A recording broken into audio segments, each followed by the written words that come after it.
শুকর আলহামদুলিল্লাহ নতুন একটা সকাল দেখতে পেয়েছি, এই জন্য থ্যাঙ্কস গড। প্রভু তোমাকে ধন্যবাদ। এই যে ঘুম থেকে উঠতে পেরেছি, এটাই বড় পাওয়া। যেহেতু আল্লাহ চেয়েছেন তাই ঘুম থেকে জেগে উঠেছি। যদি আল্লাহ চাইতেন যে না, আমি আমার এই বান্দাকে নিয়ে যাব, তাহলে আমি আর জেগে উঠতে পারতাম না।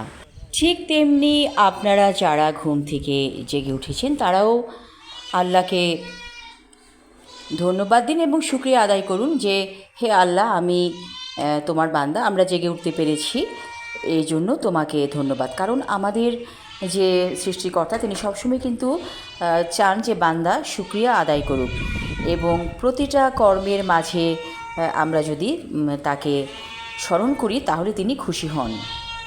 দূরে প্রকৃতির মাঝে যে ছাগলগুলো দেখলাম কিছুক্ষণ আগে, ওরা প্রকৃতির সন্তান।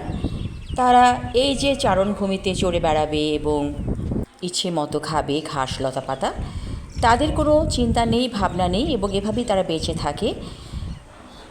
তারাও কিন্তু আল্লাহর নাম স্মরণ করছে প্রতিটা মুহূর্তে। আমরা যেটা শুনতে পাই না, কিন্তু তারাই করে যাচ্ছে। এই যে ঘাস লতা পাতা, পানি, আকাশ বাতাস, সব কিছুই কিন্তু জিকির করছে, আল্লাহ নামের শব্দটি করছে। যারা অলি আউলিয়া ব্যক্তি তারা এই শব্দটা শুনতে পায়, কিন্তু যারা সাধারণ মানুষ তারা এই সাউন্ড কখনোই শুনতে পাবে না। কিন্তু প্রত্যেকটা সৃষ্টি তাকেই স্মরণ করছে।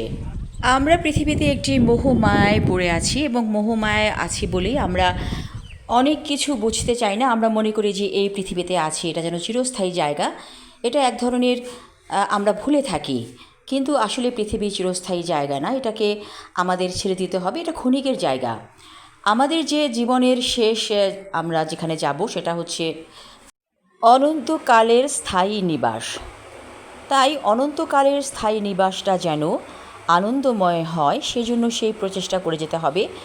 প্রতিদিন ঘুম থেকে উঠে আপনি আল্লাহর বিধিবিধান মেনে চলুন, এবং তিনি যা করতে বলেছেন সে অনুযায়ী চলুন। দেখবেন যে আপনার জীবনটা এত মসৃণ হয়ে গেছে, এত সুন্দর হয়ে গেছে, যেটা আপনি ভাবতেই পারবেন না।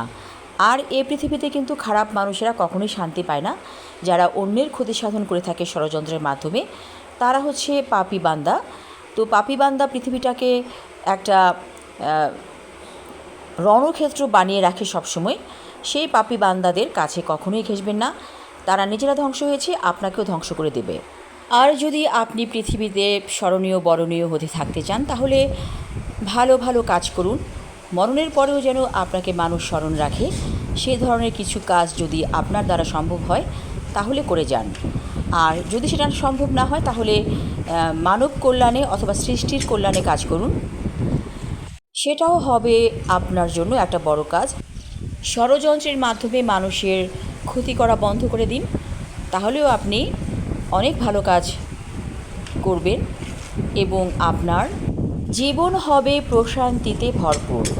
সবাই ভালো থাকুন, সুস্থ থাকুন, এই শুভকামনা করছি। ধন্যবাদ।